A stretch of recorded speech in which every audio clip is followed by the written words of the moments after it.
this receipt for this bicycle is because she jumped over this young man standing right here who had his hands on the handlebars, jumped over him, impales herself on his bike, and scans the QR code to begin the ride.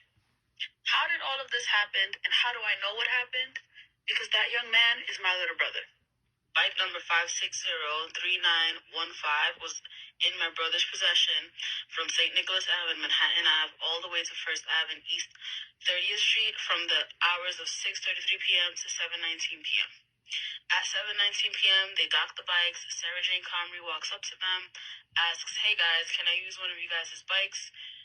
She says this as there are other bikes sitting idle at the bike rack. They politely decline. She asks them again, mentions that she's pregnant, and they still decline. Then, with my brother standing next to the bike with his hands on the handlebars, she jumps onto the bike, sits on the bike, and scans the QR code, thus beginning her ride.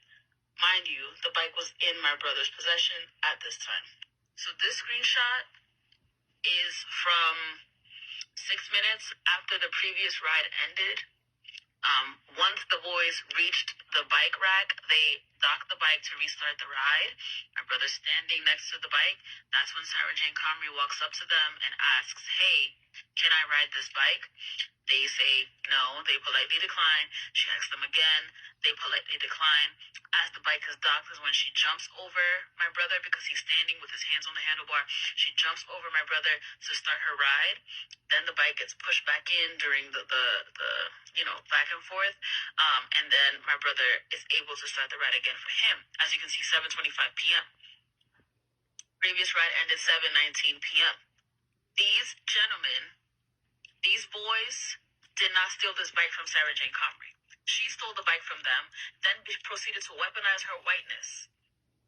Video started being recorded at 7:24 p.m., close to 7:25. My brother's ride that was in the previous screenshot starts at 7:25. The initial ride, where my brother rode the bike all the way over to this bike dock, ended at 7:19 p.m. Sarah Jane Comrie walked up to them. Sarah Jane Comrie asked them if they could use the bike.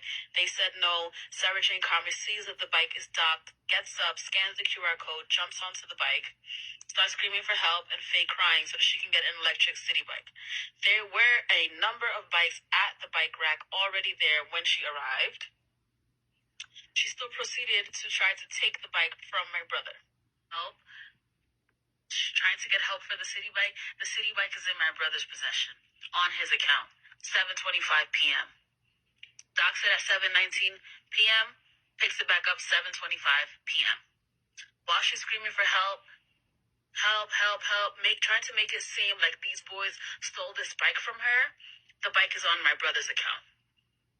It is not defamation of character if the way that you behave reflected your character. It is not defamation if it's true. Sarah Jane Comrie, you did behave like a Karen. That's true. There's no way around that.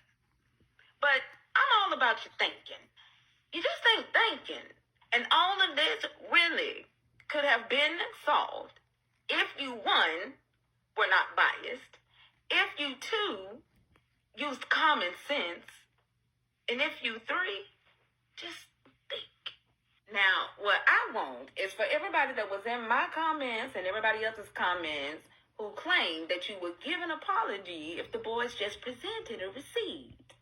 Where's the apology? Like, I want to see those apology videos flying off the shelves. And everybody that donated to the GoFundMe, this one right here, to help fight her being branded a Karen. I mean, you wasn't even fighting for criminal charges. You wasn't fighting for civil charges because her lawyer is a union-appointed lawyer. Y'all raised $122,000 to stop her from being called a name. I mean, I wonder, are you going to ask for your money back? And I told a couple of you that, have you ever thought that the reason why Sarah did not want to press charges or say she wasn't going after the boys, because it was a smart legal tactic. Because if the boys needed to defend themselves, it may not work out in Sarah's favor. Because the boys may not have wanted Sarah to lose her job. As long as the boys didn't come forward with their receipts, Sarah had a fighting chance. But no, y'all wanted to call them 5 big black men, criminals, thugs, vile, disrespectful people, disrespectful men. You want to call them all kind of names. And therefore you pissed off a black woman. You pissed off his sister. And she gave you exactly what you asked for.